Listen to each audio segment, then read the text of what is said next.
Makanya saya mohon siapapun yang mencintai agama ini harus banyak baca. Jangan nuruti emosi, kemudian emosi itu di atas namakan agama. Di Sahih Muslim itu ada cerita, ini termasuk hadis pegangan kan Sahih Bukhari Muslim. Itu ada cerita seorang sujud sama Allah itu kan banget baiknya, sangat baik. Kemudian yang sujud ini diinjek oleh pemuda yang nakal, diinjek. Ketika diinjek, yang sujud spontan ngomong begini, fa wallahi la yaghfiru Allahu laka, demi Allah, Allah tidak akan maafkan kamu. Di luar dugaan, tentu kalau nggak ada sanad, omongan ini normal karena nginjek orang apa? Sujud.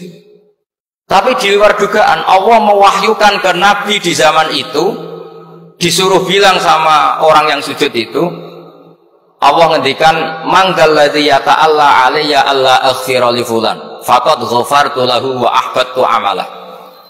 Siapa yang mencatut nama saya bahwa saya tidak bisa memaafkan orang yang nginjek, Allah tersinggung karena namanya dicabut. Saya ini Tuhan bisa menyiksa dan bisa mengampuni.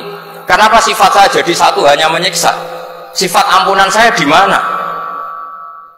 Itu kalau nggak sanad tidak bisa. Saya ulang lagi, Allah itu apa? Zat yang bisa yaghfiru liman yasha wa yu'adzibu mayasa. Tapi orang yang sujud ini hanya mensifati Allah satu, yaitu Allah pasti menyiksa. Dan Allah tersinggung.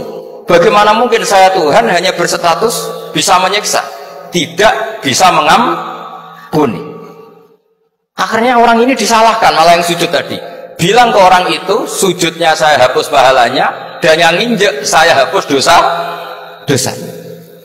Tapi ya bukan berarti terus kamu boleh nginjek orang sujud, ya enggak. Artinya gini loh, saya hanya memperkuat moderator tadi, berpikir agama itu berdasar sanad. Kalau nuruti emosi pasti kita akan setuju Allah tidak ngampuni yang menginjak. Tapi berdasar sanad, berapa orang yang dulu melukai Nabi, bahkan punya niat membunuh Nabi, akhirnya ditobati oleh Allah Subhanahu wa ta'ala. Siapa yang nggak tahu cerita Suraqah, orang yang niatnya bunuh Nabi, ditobati Allah. Siapa yang nggak tahu cerita Khalid bin Walid, orang yang punya konsep untuk mengalahkan Nabi di perang Uhud, juga akhirnya masuk Islam dan diampuni Allah. Banyak lagi tokoh kafir yang dulu musuhi Nabi akhirnya ditobati oleh Allah. Sehingga ketika Nabi sangat marah ya dengan mereka yang kafir, malah ada ayat turun, laisa laka minal amri syai'un aw yatuba alaihim aw yu'adzibahum, bahwa wilayah mengampuni dan memaafkan itu wilayah Allah. Tentu kita secara syariat akan mengatakan yang injak itu salah, pasti itu. Kalau yang injak itu pasti salah, yang kafir pasti salah. Tapi jangan katakan kalau Allah tidak bisa menobati mereka. Lagi-lagi yang bisa mengertikan itu apa? Sanad.